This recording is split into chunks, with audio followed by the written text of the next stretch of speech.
এই মানুষটি একটি বড় হাতুড়ি বের করে কিছু না বলেই মাটিতে পড়ে থাকা লোহার টুকরোর উপর আঘাত করে। এভাবে আঘাত করা লোহার টুকরোটি সঙ্গে সঙ্গেই সোনার টুকরোতে পরিণত হয়ে যায়। তারপর যুবকটি সেটি বিক্রি করার জন্য সোনার দোকানে নিয়ে যায়। দোকানের মালিক যখন দেখে যে যুবকটি এত বড় একটি সোনার টুকরো এনেছে, তখন সে হতভম্ব হয়ে যায়। দাড়ি পাল্লায় রেখে ওজন করে দেখে সোনাটির ওজন পুরো 500 গ্রাম।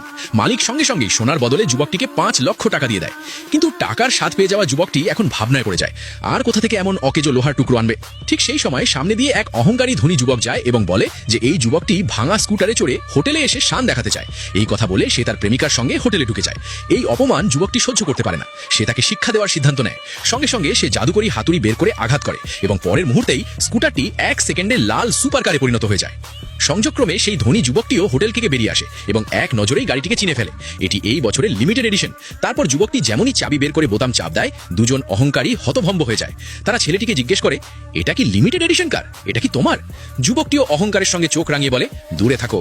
যদি আমার গাড়িতে একটাও আঁচড় পড়ে যায় তাহলে তোমাদের পুরো সম্পত্তিও সেটা ঠিক করার জন্য যথেষ্ট হবে না।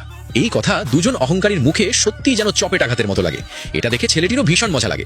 বাড়ি ফিরে যুবকটি ভাবে, যদি জাদুকরি হাতুড়ি ধাতুকে ধনসম্পদে পরিণত করতে পারে, তাহলে তার হাতের পাথরও কি সোনায় পরিণত হতে পারে? আর প্রশ্ন হলো, শেষ পর্যন্ত সেই জাদুকরি হাতুড়ি পেল কিভাবে?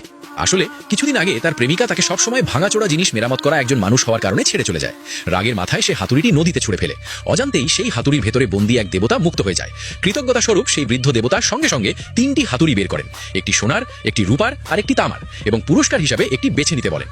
যুবকটি সঙ্গে সঙ্গে সোনার হাতুড়িটি বেছে নেয়। বৃদ্ধ দেবতা হাত নাড়াতেই সোনার হাতুড়িটি যুবকের হাতে চলে আসে। এই কারণেই সে লোহাকে সোনায় পরিণত করতে পারত। তারপর সে ভাবে পাথরকেও সোনায় পরিণত করে দেখা যাক, কিন্তু পাথরটি সোনা না হয়ে সরাসরি হীরায় পরিণত হয়ে যায়। এই অলৌকিক ঘটনা দেখে ছেলেটি ভাবনায় পড়ে যায়, এই কঙ্করই যদি হিরে হতে পারে। জাদুকরি হাতুড়ির শক্তি দেখে ছেলেটি পুরোপুরি হতবাক হয়ে যায়। এরপর সে সেই হীরাটি নিয়ে আবার সেই দোকানে যায় যেখানে সে আগে সোনা বিক্রি করেছিল। দোকানের মালিক এত বড় হীরা জীবনে কখনো দেখেনি। হীরার আসলত্ব পরীক্ষা করার পর সে সঙ্গে সঙ্গে 8 লক্ষ টাকায় সেটি কিনে নেয়। ঠিক তখনই মালিকের কাছে ফোন আসে যে তার একটি 100 বছর পুরনো জিনিস দরকার।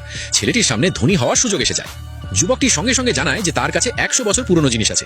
মালিকের আগ্রহ বেড়ে যায় এবং সে প্রতিশ্রুতি দেয় যে যদি সত্যি সে 100 বছর পুরনো জিনিস আনতে পারে তাহলে দামের কোনো সমস্যা নেই, যা খুশি চাইতে পারে।